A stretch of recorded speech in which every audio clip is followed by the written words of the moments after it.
Liver बहुत कमजोर था, तुझे बिल्कुल हल्के दूध की जरूरत थी, तू अभी बाहर नहीं आया, तेरे आने से पहले अल्लाह ने तेरी माँ की पिस्तान के अंदर दूध की नहर पैदा कर दी है। हाँ, उस पिस्तान में हल्के हल्के सुई की सुराख से भी हल्के, सुई की नोक से भी ज्यादा हल्के हल्के माँ की पिस्तान में जिस जगह बच्चा दूध को अपने मुंह में पकड़ता है, उस हिस्से पर अल्लाह ने हजारों सुराख पैदा कर दिए, हजारों सुराख बना दिए। एक सुराख नहीं, हजारों सुराख हैं, इसलिए कि बच्चा जब पकड़ेगा मुंह तो एकदम इतना दूध ना आ जाए कि उतना दूध पीते ही उसका लीवर खराब हो जाए, क्योंकि उसका लीवर मजबूत नहीं है, इसलिए उसमें रुकावट की जरूरत थी। अल्लाह ने माँ की पिस्तान में इतने सुराख कर दिए कि बच्चा चाहे जितना जोर से दूध को चूसे, इतना ही एक बूंद या दो बूंद ही आएगा जो बच्चा आसानी से पेट में ले सकता है और उसका लीवर उसको आसानी से हजम कर सकता है। ये सारे काम रहमे मादर में मैं करूं और पैदा होने के बाद ये कह दो कि ये तो अजमेर वाले ने दिया, बदायूं वाले ने दिया, फला ने दिया, फला ने दिया। मेरे बंदे, यही शिर्क है जो मैं बर्दाश्त नहीं कर सकता। आए मास ला तुशरिक बिल्लाहि शैयन इन कुतिलता हुर्रिकता। आए मास, अल्लाह के साथ कभी किसी को शरीक मत करना, चाहे तुम्हें कत्ल कर दिया जाए या जलाकर तुम्हें राख कर दिया जाए। ये इस्लाम की बुनियादी चीजों में से पहली चीज थी, इसलिए बता दिया कि शिर्क मत करना। अल्लाह को सब कुछ गवारा है लेकिन शिर्क गवारा नहीं है। सब कुछ मैं करूं, फिर मेरा नाम के बजाय किसी दूसरे का टाइटल, और टाइटल भी उसका जो इतने कमजोर, इतने कमजोर, इतने कमजोर कि इन्नल्लज़ीना तदऊना मिन दूनिल्लाहि लन यख़्लुक़ू ज़ुबाबन। कश्मीर से कन्याकुमारी तक, बरेली से बगदाद तक सब मिल जाएं तो एक मक्खी भी पैदा करने की ताकत नहीं रखते। कमजोर हैं तो इतने, और तुम उनको कहो कि इसने दिया। कमजोर हैं तो इतने कि मक्खी अगर कोई चीज लेके उड़ जाए तो ये मक्खी को पकड़कर उनसे जो चीज लेकर गई है उससे वो चीज वापस लेने की भी ताकत नहीं रखते। इतने कमजोर, और तुम उनका नाम लो, मेरा नाम हटाकर, मेरा टाइटल हटाकर, तो ये शिर्क अल्लाह रब्बुल आलमीन बर्दाश्त नहीं करता। पहली चीज। दूसरी चीज आइए, और यह हकीकत है, हिंदू धर्म की किताबें भरी पड़ी हैं इससे। न तस्य प्रतिमा अस्ति, उस ईश्वर की कोई प्रतिमा नहीं है, कोई मूर्ति नहीं है। नेह आकारम अस्ति, उसका कोई आकार नहीं है, चाहे कितना बना लो, राम की, लक्ष्मण की, हनुमान की, शंकर की मूर्ति चाहे कितना बना लो, कुछ भी कह लो, ओम निराकारम अस्ति, वो निराकार है, उसका कोई आकार है ही नहीं। न तस्य प्रतिमा अस्ति, दुनिया में कोई उसकी मूर्ति बना ही नहीं सकता, इसलिए कि उसकी कोई शक्ल है ही नहीं। फिर उसकी शक्ल कैसे बना सकते हो? लैसा कमिस्लिही शैउन, अल्लाह के मिसल कोई चीज है ही नहीं। वो तो नूर है, वो तो नूर है। कुरान भी यही कहता है, वेद भी यही कहते हैं।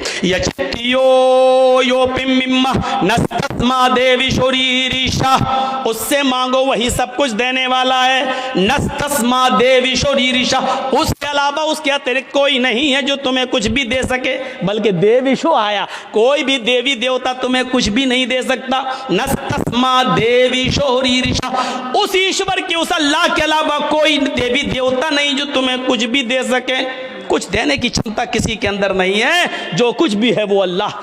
इसलिए अल्लाह के नबी ने फरमाया, अगर जंगल में तुम्हारा जूता टूट जाए और जूते के नीचे का तलवा तस्मा टूट जाए तो जब मांगना हो तो जूते का तस्मा भी अगर मांगो तो अल्लाह से मांगना, इसलिए कि वही मजबूरों की मजबूरी में काम आता है, वही बेकसों की बेकसी में काम आता है, उसके अलावा कोई काम नहीं आता है। मेरे भाइयों, ये वेदों के मंत्र भी हमें ये बतला रहे हैं कि शिर्क अल्लाह ताला को बर्दाश्त नहीं।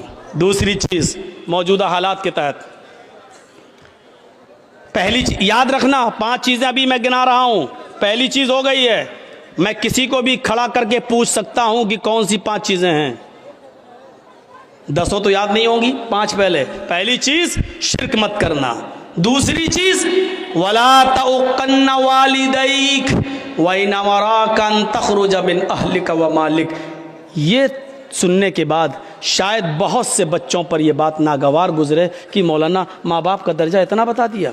अल्लाह के नबी फरमाते हैं अपने माँ बाप की कभी भी नाफरमानी मत करना, अपने माँ बाप का दिल कभी मत दुखाना।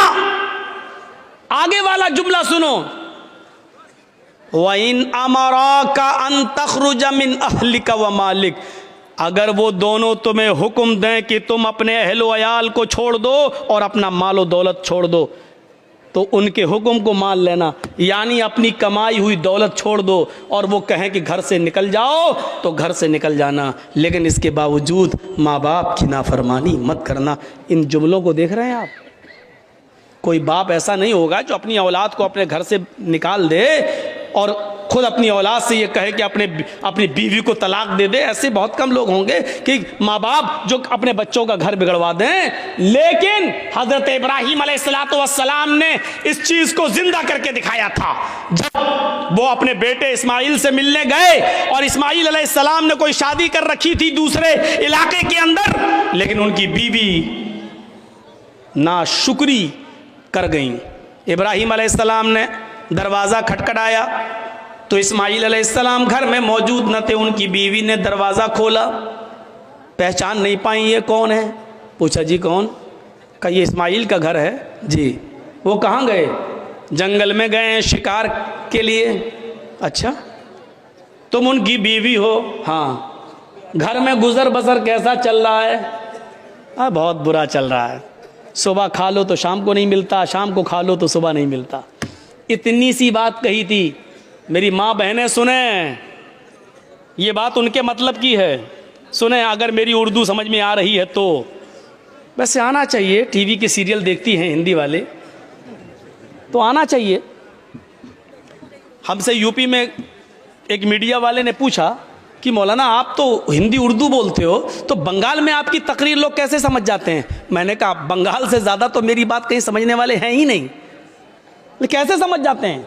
ये बात कैसे कह रहे हो? मैंने कहा देखिए, मैंने चुनाव में एक ही इशारा किया था, बड़े नुकसान से बचने के लिए छोटा नुकसान करना पड़े तो कर दो। बंगाल वालों ने समझ लिया और एक तरफा वोट डाल दिया।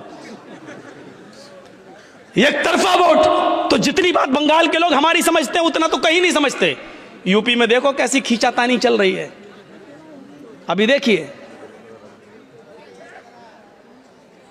पूरा खेल खेला जा चुका है, बिसात बिछाई जा चुकी है। खुद मोदी को आस्तीन के सांप मिल चुके हैं। हमारे ही लोगों में ऐसे लोग भी मिल चुके हैं जो पसे पर्दा उसकी मदद करने के लिए तैयार हैं। उनको मालूम है कि 2 सीट भी हम नहीं जीतेंगे, उनको मालूम है कि हमारी 2 सीट भी नहीं निकलेगी, लेकिन 100 सीटों पर खेल बिगाड़ने का उसी का तो इनाम है, उसी का तो पैसा है, उसी की बदौलत तो हमारी यूनिवर्सिटियां, मेडिकल कॉलेज और ये सारी चीजें चल रही हैं। उनको मालूम है अच्छी तरीके से। वरना वक्त के हालात के तनासुर में देखिए, मॉब लिंचिंग को देखिए, एनआरसी और सीए पर होने वाले एहतजाज में एक तरफा गोलियों से ठोक दिया गया, मार दिया गया, रहम नहीं आ रहा। इन तमाम चीजों को देखते हुए जर्जीस ने यह कहा है, मैं नहीं कहता कि मेरे लिए फला पार्टी अच्छी है, यकीनन कोई पार्टी अच्छी नहीं है, लेकिन इस वक्त यूपी में आपको यह देखना है कि हमारा बड़ा नुकसान किस में है और छोटा नुकसान किस में है। हमें छोटा नुकसान गवारा कर लेना चाहिए बड़े नुकसान से बचने के लिए। किसी पार्टी का नाम नहीं लिया, फिर भी मीडिया उछालेगी क्या? मौलवी जर्जीस ने कहा, अखिलेश का मौलवी। आपके बंगाल में क्या कह रहा था? ममता का मौलाना। कहां छिपा है? जिस दिन से ममता जीती है, कमीना मेरा नाम ही लेना भूल गया, अंदर चली गई, बैकग्राउंड हो गई, पता नहीं कहां चली गई। जी हिंदुस्तान की एंकर पता नहीं कहां चली गई, छुप गई। अब मैं उससे पूछता फिर रहा हूं बंगाल की हर तकरीर में, कहां छिपी है? जर्जीस तो शेर की तरह धार रहा है, तू कहां छिप गई है? किस बिल में चली गई है? कहां? उसका पता नहीं है। अब यूपी में खेल बिगाड़ने की कोशिश होगी और जो चीज हमने बोली भी नहीं है वो दिखाई जाएगी वहां। अभी यूपी में कोई तकरीर मेरी नहीं हो रही है। मैंने पहले कह दिया 6 महीने, अभी जब तक यहाँ इलेक्शन नहीं हो जाएगा मैं नहीं बोलूँगा, मैं तकरीर ही नहीं करूँगा यूपी में। क्यों? क्योंकि मेरी एक तकरीर चाहे जुमे का खुतबा भी दूँ, वो भी उसको उछाल के और इधर उधर का बिहार बंगाल का लाके टीवी वाली उसको जोड़ देगी। इधर उधर का लाके देखिए मौलवी ये बोला, बोलेंगे हम बंगाल में और दिखाएगा कि यूपी में बोला, क्योंकि ये झूठ इन्होंने अपने बाप से सीखा है। ये झूठ इन्होंने अपने बाप से, अब बाप का नाम नहीं लूंगा, आप जानते हैं वो बाप कौन है। इन्होंने अपने बाप से झूठ बोलना सीखा है और बाप ने झूठ बोलने का इनाम इनको दिया है। तो मेरे भाइयों, हमारे ऊपर भी तलवारें लटकती हैं। वला तौक़न्न वालिदैक, अगर समझ रही हो मेरी माँ बहनों तो सुनो। हज़रत इब्राहीम अलैहिस्सलाम ने कहा घर में गुजर बसर कैसा चल रहा है? कहती है बहुत बुरा, सुबह खा लो तो शाम को नहीं मिलता, शाम को खा लो तो सुबह नहीं मिलता। हज़रत इब्राहीम ने कहा मैं जा रहा हूँ, जब इस्माइल घर पे आ जाएं तो उनसे कहना एक बुजुर्ग आदमी आया था, एक बूढ़ा आदमी आया था, उसने तुम्हें सलाम कहा है और एक मशवरा दिया है कि अपने घर की चौखट बदल लो। चौखट समझते हो ना? अपने घर की चौखट बदल लो। इस्माइल की बीवी कहती है बुढ़ा सटी आ गया, चौखट तो मेरी सही है, सर्दी में धूप भी आती है, गर्मी में हवा भी आती है, ये बुढ़ा कह रहा घर की चौखट बदल लो। इस्माइल अलैहिस्सलाम जब शिकार करके वापस आते हैं, कहा कि एक बुढ़ा आदमी आया था, आया होगा, हाँ, फिर सलाम का, अच्छा सलाम कहा, समझ गए कि मेरे बाप हैं जी, और पता नहीं, और कहा कि पता नहीं वाली बहकी बहकी बातें कर रहा था, बुढ़ा था, सटिया गया था। कहने बताओ तो क्या कहा उसने? कहा अपने घर की चौखट बदल लेना। कहा बीवी तुमने क्या कहा उससे? कुछ नहीं, उसने पूछा था घर का गुजर बसर कैसा चल रहा, मैंने कह दिया बहुत बुरा, सुबह खा लो तो शाम को नहीं मिलता, शाम को खा लो तो सुबह नहीं मिलता। कहो आए मेरी बीवी, वो बुढ़ा मेरा बाप था, तुम उसकी बहू हो, और उसने जो ये कहा कि अपनी चौखट बदल लेना, इसका मतलब ये है कि उसने तुम्हें तलाक देने का हुक्म दिया है मुझे। उसने इशारा कर दिया है कि घर की चौखट ठीक नहीं है। आपकी बीवी तो ऐसी होनी चाहिए, चाहे उसे खाना मिले या न मिले, हर हाल में वो अल्लाह का शुक्र अदा करे, और उसको ये कहना चाहिए कि हम हर हाल में अल्लाह के शुक्रगुजार हैं, उसने जिस हाल में मुझे रखा है ठीक है। लेकिन तुमने ये जुमले न बोलकर ये कह दिया बहुत बुरा हाल है, सुबह खा लो तो शाम को भूखी रहती हूँ, शाम को मिल जाए तो सुबह भूखी उठती हूँ। ये जुमले तुमने कहा, तुमने अपने रब की नाशुक्री की, अल्लाह की नाफरमानी की है, नाशुक्री की है, और मेरे बाप ने तुम्हें तलाक देने का हुक्म दिया है। अब तुम एक पल भी मेरे साथ नहीं रह सकती हो, मैं तुम्हें तलाक दे रहा हूं। इतनी सी बात पर तलाक? तुम तो अपने शौहरों से पता नहीं क्या क्या कह देती हो। जा, पूरे महीने की तनख्वाह मिल गई, फेयर एंड लवली कब की खत्म हो गई, अभी तक नहीं ला रहे। पाउंड्स क्रीम कब की खत्म हो गई, अभी तक नहीं ला रहे। जब से तुम्हारे घर में आई हूं परेशानी तो हूं, आराम मिला कब? या अल्लाह, कितने खतरनाक जुमले हैं। इन जुमलों को जबान से कहने से पहले तेरी जबान कट के जमीन पर गिर क्यों नहीं गई? ये जमीन फट क्यों नहीं गई? तू इस जमीन के अंदर समा क्यों नहीं गई? कैसे ये जुमले तेरे मुंह से निकल जाते हैं? दोबारा उन्होंने जब दूसरा निकाह किया और शादी की, फिर एक अरसे के बाद इब्राहीम अलैहिस्सलाम जब दोबारा गए, इस्माइल शिकार के लिए गए हुए थे, दरवाजा खड़खड़ाया, दूसरी बीवी निकल के आई। आप कौन? कहा मैं फलां जगह से आया हूं। इस्माइल कहाँ है? वो शिकार करने गए हैं। अच्छा ये बताओ कि तुम्हारा गुजर बसर कैसा चल रहा है? अल्हम्दुलिल्लाह, बहुत अच्छा, हर हाल में अल्लाह का शुक्र है, अल्लाह ताला ने मुझे जिस हाल में रखा है मैं उस हाल में खुश हूँ। इब्राहीम अलैहिस्सलाम ने कहा जब इस्माइल आ जाएं तो कह देना एक बुजुर्ग आया था, उसने तुम्हें सलाम कहा है और कहा है कि अपने घर की चौखट को बरकरार रखना। ठीक है, घर की चौखट। वो भी ताज्जुब करने लगी, घर की चौखट ठीक है? अरे हमने कब कहा गलत है? तुम होते कौन मशवरा देने वाले? ठीक है तो ठीक ही है। जब बीवी को पूरी बात बताई बीवी ने इस्माइल को, तब कहा कि वो चौखट तुम हो, और इब्राहीम अलैहिस्सलाम मेरे बाप ने कहा इसको बरकरार रखना क्योंकि तुमने अल्लाह का शुक्र अदा किया है। शुक्रगुजार औरत को तो पूरा वाक़या बताने का मकसद ये कि माँ बाप की बात मानना। घर बार से निकालने को कहें तो निकल जाओ, लेकिन माँ बाप के सामने उफ भी मत करना। कितने लोग हमसे मिलते, मौलाना मेरी औलाद मेरा कहना नहीं मानती, मौलाना मेरी औलाद मेरा कहना नहीं मानती। कुछ ऐसी तकरीर करना कि औलाद को कुछ असर हो। हज़रत उमर फारूक के पास एक शख्स आता है, हज़रत उमर फारूक के पास एक सहाबी आते हैं और कहते हैं कि अमीरुल मोमिनीन, मेरा बेटा दिन पे दिन नालायक होता जा रहा है, दिन पे दिन मेरा बेटा नाफरमान होता जा रहा है, उसको आप बुलाइए और उसको समझाइए। सुनो, इब्राहिम हजरत उमर ने कहा अच्छा बुलाओ बेटे को। बेटे को बुलाया गया। हजरत उमर ने कहा ये तुम्हारे बाप हैं? हाँ। खूब डांटा। शर्म नहीं आती? इस उम्र में अपने बाप को सताते हो, नाफरमानी करते हो, अपने बाप का दिल नहीं रखते हो, अपने बाप का काम नहीं करते हो। पूरा डांट चुके और जब थक गए डांट डांट कर हजरत उमर, तब बेटा बोला अमीरुल मोमिनीन अगर समझा चुके हो तो मैं कुछ बोलूं?